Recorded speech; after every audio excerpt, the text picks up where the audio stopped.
지난 금요일 상하이 종합지수가 5% 넘게 폭락한 데 이어 오늘도 장중 3% 넘게 급락하는 등 중국 증시 폭락 여파가 국내 증시에도 영향을 미치면서 오늘 코스피 2000선이 붕괴됐습니다.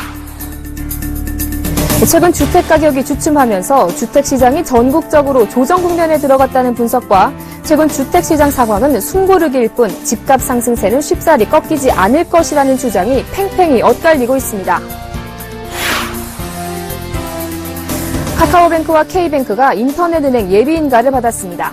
카카오뱅크는 3,800만 명이 쓰는 카톡으로 각종 은행 업무를, K뱅크는 공중전화박스나 ATM기기에서 바로 계좌를 만들어 금융 서비스를 이용하는 것을 차별점으로 내세우고 있습니다. 정부의 대규모 할인 행사 덕에 소비는 호조를 보였지만 수출 부진으로 산업 생산이 9개월 만에 가장 큰 폭으로 줄어들면서 경기 회복에 대한 우려가 나오고 있습니다.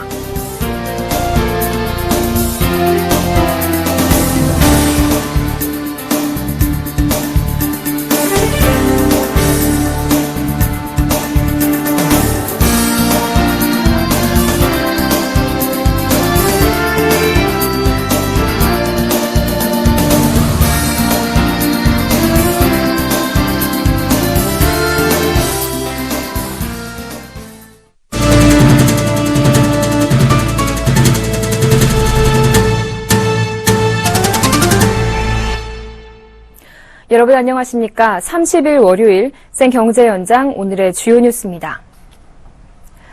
중국 증시 폭락 여파가 국내 증시에도 영향을 미치면서 오늘 코스피 2000선이 붕괴됐습니다. 상하이 종합지수는 전 거래일인 지난 27일 증권사를 대대적으로 조사한다는 소식에 5% 넘게 폭락한 데 이어 오늘 장중 3% 넘게 급락했습니다. 이에 따라 국내 증시뿐만 아니라 일본 니케이 225 지수와 대만 각원 지수 역시 약세를 보였습니다. 오늘 코스피는 외국인과 기관의 동반 매도세에 1.82% 급락하며 1991.97포인트의 장을 마쳤습니다. 외국인이 4,300억 원 넘게 팔아치웠고 기관도 380억 원가량 매도한 가운데 개인이 나홀로 3,200억 원가량 사들이며 1990선을 간신히 지켜냈습니다. 코스닥 역시 외국인과 기관의 매도세에 맥을 묻히고 하락했습니다. 코스닥은 전 거래일 대비 0.84% 하락한 688.38포인트를 기록했습니다. 내년 부동산 시장 전망에 대한 전문가들의 의견이 엇갈리고 있습니다. 주택시장이 전국적으로 하락 국면에 들어갔다는 쪽과 집값 상승세는 쉽게 꺾이지 않을 것이란 쪽으로 나뉘는 모습인데요. 양한나 기자가 보도합니다. 부동산 114에 따르면 서울 강동구 아파트 값이 2주 연속 하락해 0.08% 떨어졌습니다. 강동구는 상반기 아파트 값이 3.92%로 치솟으며 서울 시내 최고 상승률을 보인 지역입니다. 노원구와 관악구 아파트 매매가는 1년 6개월 만에 처음으로 0.03%와 0.06% 하락했습니다. 지난주 전체 서울 아파트 매매 가격 상승률은 0.04% 오르긴 했지만 전주보다 0.03%포인트 떨어졌습니다. 올 한 해 뜨거웠던 지방 부동산 시장도 열기가 식을 것이라는 관측이 나옵니다. 특히 청약시장의 최고 인기 지역으로 떠올랐던 부산 지역의 3분기 초기 계약률은 90.8%로 지난 2분기보다 9.2%포인트나 감소했습니다. 아파트 매매가 또한 이달 들어 0.31% 올라 전달 0.44%와 비교해 상승세가 꺾인 모습입니다. 내년 초부터 대출 규제 심사 강화나 분할 상환 실시가 진행되고 금리가 인상되게 되면 공급이 많았던 지방을 중심으로는 조정 국면으로 연속해서 진입할 가능성은 상당히 높아 보입니다. 그러나 최근 주택시장 상황을 하락 국면 진입으로 해석하기엔 이르다는 의견이 나옵니다. 단지 숨고르기일 뿐이라는 분석입니다. 미국 금리 인상을 앞두고 있는 데다가 대출 심사가 좀 더 까다로워진다고 하니까 집을 서둘러 사기보다는 좀 관망하려는 움직임들이 나타나고 있는데요. 당분간 이런 추세가 지속이 되다가 내년 2, 3월 봄 이사철이 어느 정도 부동산 시장의 향방을 가늠하는 분수령이 되지 않을까 생각이 됩니다. 최근 아파트 가격이 주춤한 것이 미국 금리 인상과 주택담보대출 규제에 따른 추세적 하락인지 단기 급등에 따른 단순한 숨고르기인지 내년 이사철까지 흐름을 지켜보아야 판가름이 날 것으로 보입니다. 서울경제TV 양한나입니다.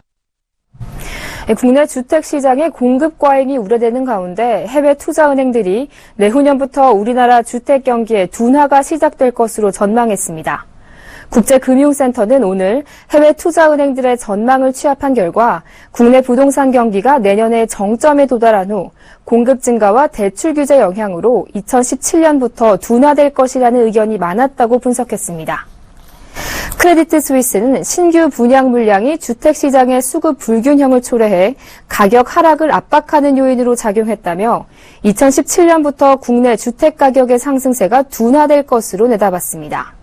JP모건은 단기적으로는 국내 부동산 시장의 호조세가 지속될 것으로 내다봤으나 향후 주택 경기의 둔화 가능성이 커질 것으로 전망했습니다. JP모건은 그동안의 주택 수요 증가가 정부의 부동산 시장 활성화 정책과 전셋값 상승에 따른 것이라며 앞으로 수요 증가의 지속은 가계소득 증가 여부에 달렸다고 분석했습니다. 어제 카카오뱅크와 K뱅크가 국내 첫 인터넷은행 예비인가를 받았습니다. 이들 인터넷은행 컨소시엄에는 유통과 통신 등 다양한 기업들이 참여하고 있는데 제각기 강점들을 살려 기존 은행과는 차별화된 서비스를 제공하겠다는 각오입니다. 김성훈 기자가 카카오뱅크와 K뱅크 사업 설명회에 다녀왔습니다. 카카오톡 메신저로 대화를 하다가 대화창에서 바로 축의금을 보내고 식당에서도 직원 도움 없이 휴대폰으로 메뉴를 골라 결제합니다. 어제 인터넷은행 예비인가를 받은 카카오뱅크와 K뱅크는 오늘 오전 전국은행협회 건물에서 간담회를 열고 앞으로의 사업 계획을 설명했습니다. 카카오뱅크는 카톡으로 금융하다라는 슬로건 아래 카카오톡을 통한 간편 송금을 비롯한 다양한 서비스를 약속했습니다. 카카오뱅크는 이자를 포인트화해 카카오톡 이모티콘, 멜론 음악 이용권, 예스24 배송 무료권 등을 이용할 수 있게 할 방침입니다. 기존 은행과는 DNA가 다른 대한민국의 은행의 변화를 촉진시킬 수 있는 그러한 촉매제가 될 수 있는 매개 같은 은행이 되어야 된다고 생각했습니다. KT가 주도하는 K뱅크는 동네에서 친숙하고 쉽게 이용할 수 있는 우리 동네 네오은행을 기조로 삼았습니다. 공중전화 박스와 ATM 기기를 이용해 지점을 방문하지 않고도 동네에서 편리하게 계좌 개설과 은행 업무를 가능하도록 할 계획입니다. 부동산 중개 애플리케이션을 이용하다가 바로 K뱅크 대출 상품으로 연결하는 오픈 API 뱅킹 서비스도 준비합니다. 익스프레스 페이 서비스도 주목할 만합니다. 결제 단말기 없이 카드 수납이 가능하고 푸드트럭, 노점상 등에서도 카드 결제가 가능하게 됩니다. 고객들한테 최대한의 편리와 혜택을 드릴 생각에 있습니다. 규모 면에서는 약 4조 원 이상의 금전적 혜택을 돌려드릴 거고요. 일자리 창출에도 기여할 것으로 보고 있습니다. 카카오뱅크와 K뱅크가 예비인가 하루 만에 인터넷은행 청사진을 내놨습니다. IT와 유통 등 다양한 업종이 힘을 합친 인터넷은행이 지지부진했던 금융권 혁신에 촉매 역할을 할 것이라는 기대감이 커지고 있습니다. 서울경제TV 김성훈입니다. 앞서 보신 것처럼 카카오은행과 K뱅크는 제각기 참여 주주들의 특성을 살려 기존 은행과의 차별화를 선언했는데요. 세세한 서비스의 차이점들은 있지만 모두 중금리 대출 시장을 타깃으로 한다는 공통점이 있습니다. 중금리 시장은 아직 국내에 제대로 형성돼 있지 않은 상황인데 풀어야 할 숙제는 없는지 정훈규 기자가 알아봤습니다. 국내 금융권 대출은 5% 안팎의 은행권과 20%대의 저축은행, 카드, 대부업계로 나뉩니다. 연 10%대 중금리 대출 시장이 실종된 기형적 구조입니다. 이 때문에 국민 중 절반에 가까운 중등급 대출자들이 자신들의 신용 등급에 맞지 않는 고금리에 시달려왔습니다. 하지만 내년 인터넷은행이 출범하면 이 같은 대출금리 양극화가 다소 해소될 것으로 기대됩니다. 왠지 은행은 돈이 많은 사람들한테만 잘해줄 것 같은 그런 느낌. 수수료는 왜 이렇게 이것저것 많은 것 같고. 국내 첫 인터넷은행이 될 카카오은행과 K뱅크는 낮은 조달 비용을 앞세워 은행권과 대부업계 사이 중금리 대출 상품을 선보일 계획입니다. 점포와 직원이 없어 은행보다 적은 운용비를 쓰는 대신 대출 금리를 낮추겠다는 것입니다. 중금리 대출은 서민들의 금융비용을 줄일 수 있을 것으로 기대되지만 풀어야 할 숙제도 남아 있습니다. 설립 초기 파격적인 금리만 내세웠다가는 부실 대출만 떠안을 위험이 있습니다. 실제 SC은행은 지난 2000년대 중반 중금리 대출 상품을 출시했지만 부실 대출이 늘어나 결국 판매를 중단한 바 있습니다. 결국 대출자의 신용등급에 맞는 정교한 신용평가 시스템을 갖추는 것이 중금리 대출 안착의 열쇠인 셈입니다. 카카오은행과 K뱅크는 참여 주주들이 확보한 빅데이터를 신용평가에 활용할 방침이지만 제대로 부실 대출을 가려낼 수 있을지는 뚜껑을 열어봐야 알 수 있습니다. 은행권의 견제도 넘어야 할 과제입니다. 신한은행과 KB 하나은행은 조만간 모바일은행 브랜드를 내놓고 인터넷 은행들과 중금리 시장에서 한판 승부를 벌일 계획입니다. 서울경제TV 정훈규입니다.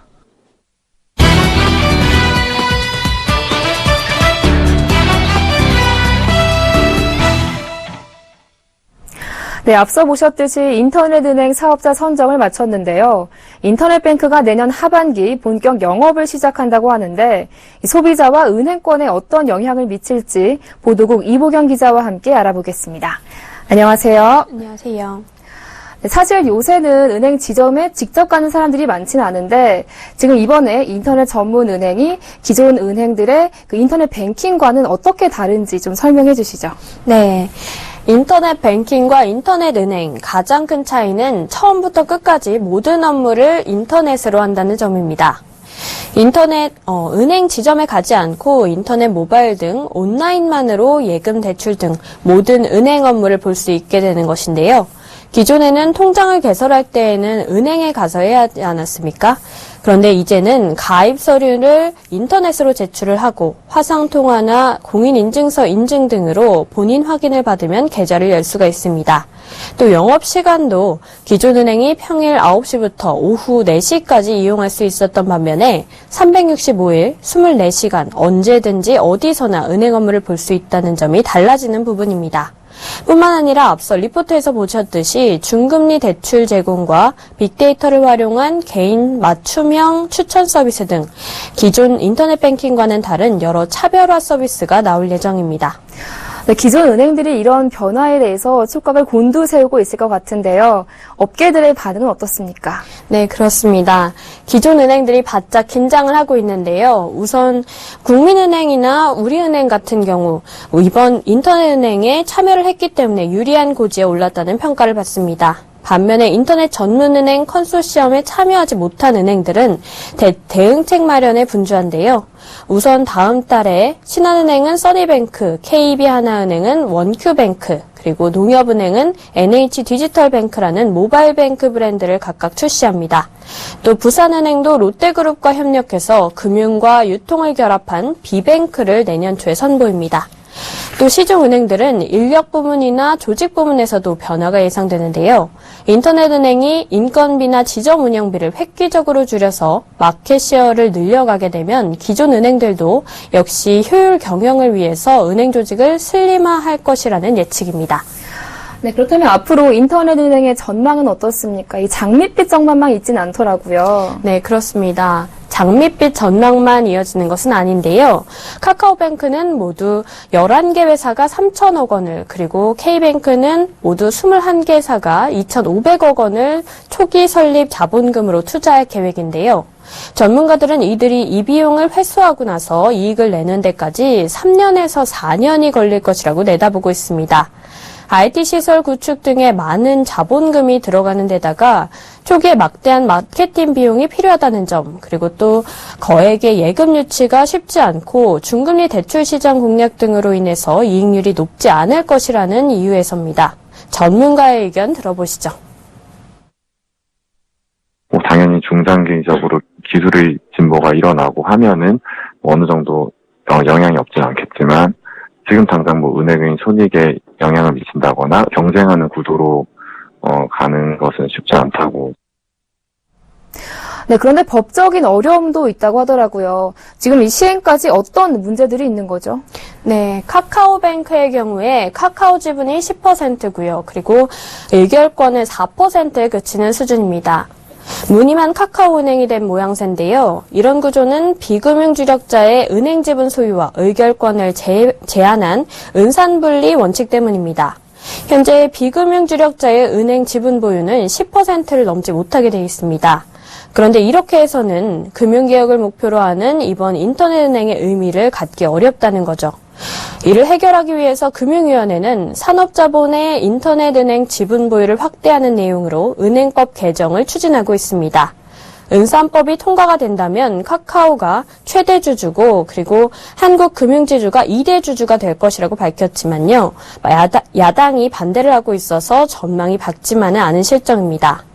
또 인터넷 전문은행의 장점인 빅데이터 활용에도 좀 걸림돌이 있는데요. 인터넷은행 사업에 빅데이터를 활용을 하려면 이것들이 민감한 개인정보이기 때문에 고객에게 일일이 정보 제공 동의를 받아야 하기 때문입니다.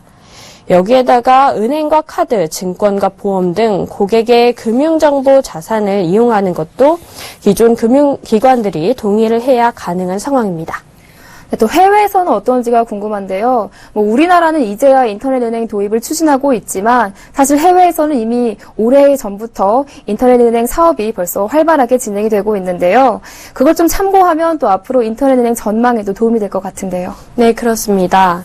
해외에선 이미 20년 전부터 이 인터넷은행이 도입이 됐는데요. 일본의 경우에는 인터넷은행들이 지난 2000년 설립 이후 연평균 32%의 고속 성장을 해왔습니다.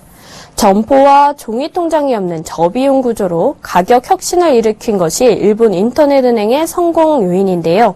주력 상품은 고금리 예금이었습니다. 지난 10월 기준으로 일반 시중은행의 1년짜리 예금 금리는 연 0.025%였지만요.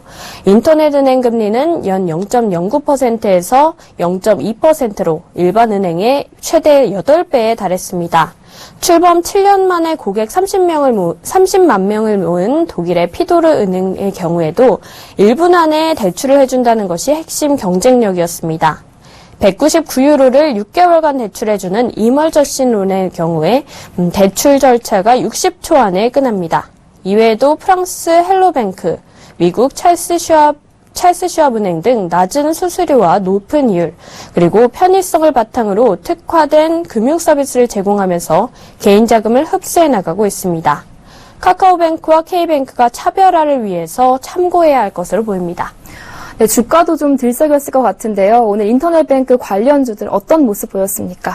네, 인터넷은행 첫 사업자로 선정된 K뱅크와 한국 카카오은행의 경우에는요, 주가가 급등했고요. 반면에 고배를 마신 아이뱅크 컨소시엄 관련주들은 울상을 짓는 모습이었는데요. 카카오는 3.88% 오른 채 마감했고요. 카카오와 함께 컨소시엄을 구성한 코나아이는 5.79% 동반 강세를 보였습니다. 반면에 한국금융지주는 6% 폭등하면서 장을 시작을 했지만 결국에는 0.18% 하락하면서 장을 마쳤습니다. 또 K뱅크를 이끄는 KT도 0.5% 상승했고요. KG이니시스가 2.88% 상승 마감했습니다. 반면에 이번에 고배를 마신 인터파크의 경우에는 전거래일보다 6% 내렸고요. 인터파크 홀딩스는 14%나 급락했습니다. 아이뱅크 컨소시엄에 포함된 SK텔레콤과 NH투자증권 등도 동반 약세를 보였습니다. 기존 은행권의 진입 장벽이 낮아지면서 이날 유가증권 시장에서 은행업종은 1.49% 하락했는데요. 인터넷 전문은행 사업자로 선정된 KB금융과 우리은행도 약세로 돌아선 가운데 DGB 금융지주를 제외하고는 모두 내렸습니다. 네, 인터넷 전문은행 사업자가 선정됐는데요. 향후 소비자와 또 금융권에 미칠 영향에 대해서 보도국 이보경 기자와 함께했습니다. 오늘 말씀 잘 들었습니다. 고맙습니다. 고맙습니다.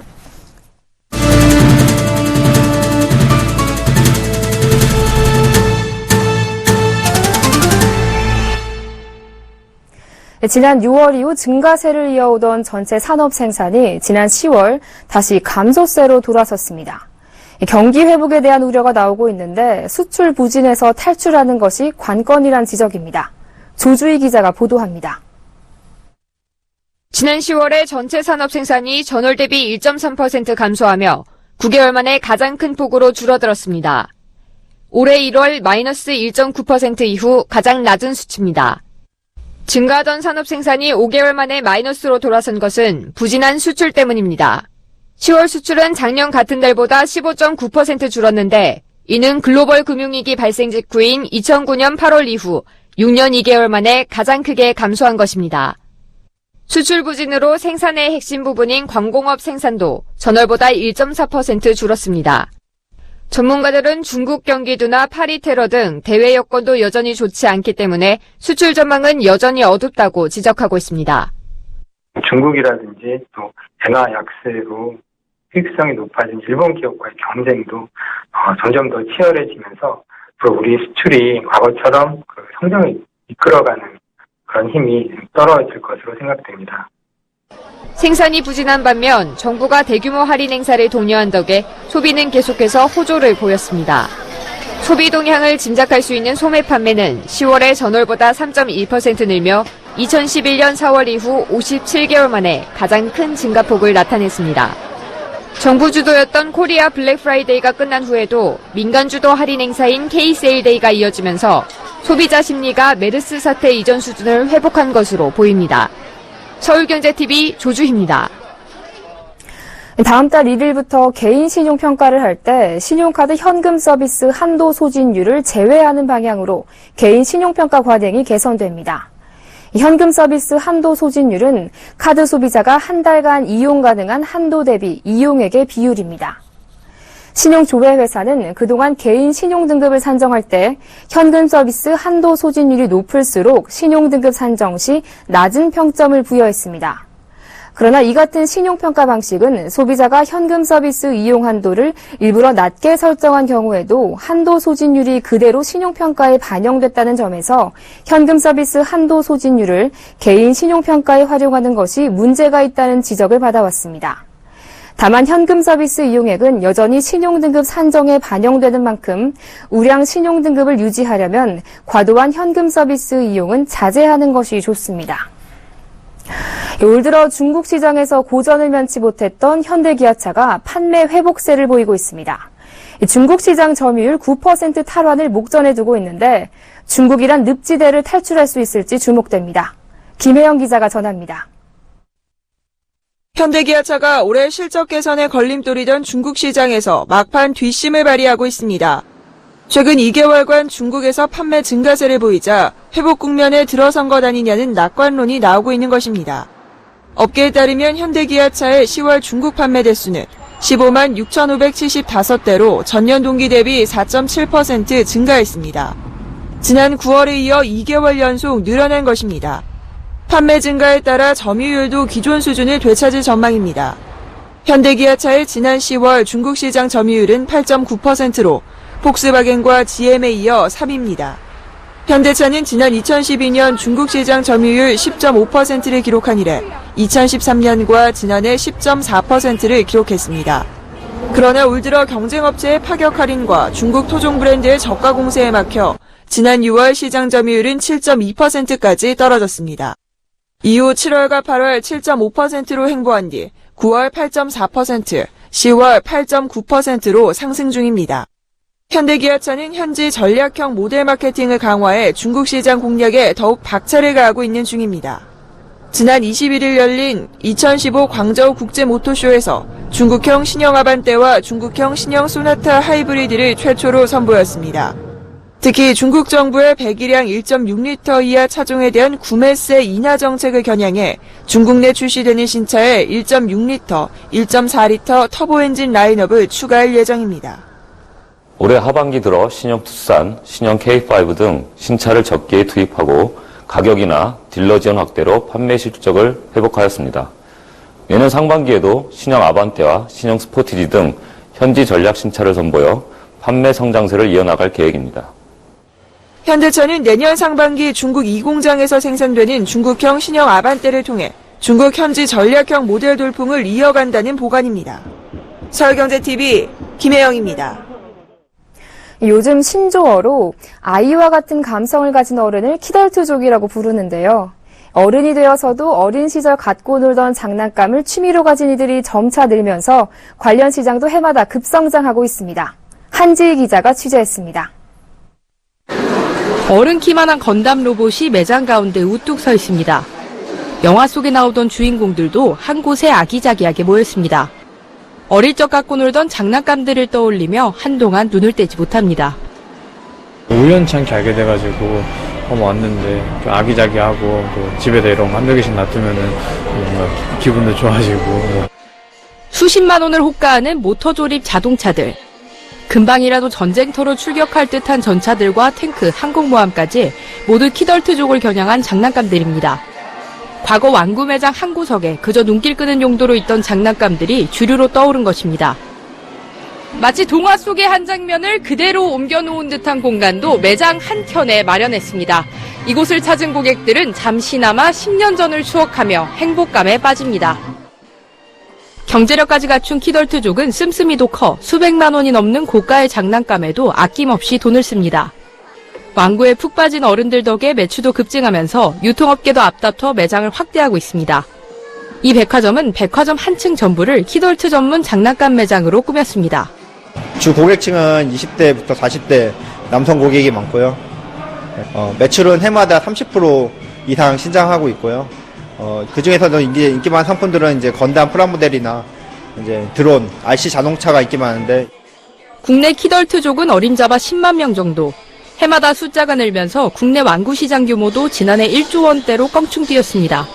어린 시절 향수를 불러일으키는 어른들의 장난감 사랑이 커지면서 키덜트 문화가 유통업계의 새로운 산업으로 자리 잡고 있습니다. 서울경제TV 한지입니다. 이랜드그룹이 대형 할인점 킴스클럽을 매각합니다. 이랜드는 킴스클럽이 대형 할인점 부문에서 연매출 1조 원 수준의 흑자 사업장이지만 선택과 집중이라는 대원칙에 따라 전략적 의사결정을 하게 됐다고 밝혔습니다. 이어 글로벌 유통사업 등의 우선순위를 두는 것이 그룹의 미래 청사진이라고 설명했습니다. 이랜드는 매각을 통해 그룹의 강점인 패션과 아울렛 유통사업의 글로벌 성장 전략에 집중하겠다고 설명했습니다. 하지만 일각에서는 그룹의 유동성 악화와 신용등급, 부채 비율 등 재무적으로 문제가 발생하면서 사업 포트폴리오 개선 작업에 나선 것으로 보고 있습니다. 이랜드가 왕성한 인수합병으로 몸집을 키우면서 차입금이 증가했고 오는 2019년까지 갚아야 할 차입금 규모가 2조 4,300억 원가량 불어났기 때문입니다. 이랜드는 다음 달 초 매각 주관사를 선정하고 공개 입찰을 통해 인수자를 찾을 예정입니다. 앞으로 지역조합 아파트의 조합원 모집 대행은 주택건설업체나 정비사업자 등 법에서 정한 공신력 있는 주체들만 할 수 있게 됩니다. KDB 대우증권 매각의 본입찰 일정이 다음 달 21일로 확정됐습니다. 달러 강세 현상에 중국 증시 폭락까지 겹치면서 국제금값이 약 6년 만에 최저치로 떨어졌습니다. LG유플러스는 오늘 기자간담회를 열고 SK텔레콤이 CJ헬로비전의 주식 인수 인가와 합병 인가를 동시 신청할 경우 행정 절차가 논란이 될 것이라고 지적했습니다. 네, 앞으로는 은행 영업시간에 지점을 찾는 번거로움 없이 모바일 기기로 모든 금융 서비스를 그 자리에서 해결할 수 있게 되는 셈인데요. 하루가 다르게 변화하는 금융산업이 앞으로는 또 어떻게 또 진화할지 기대됩니다. 생경제 현장 여기서 마칩니다. 시청해주신 여러분 고맙습니다.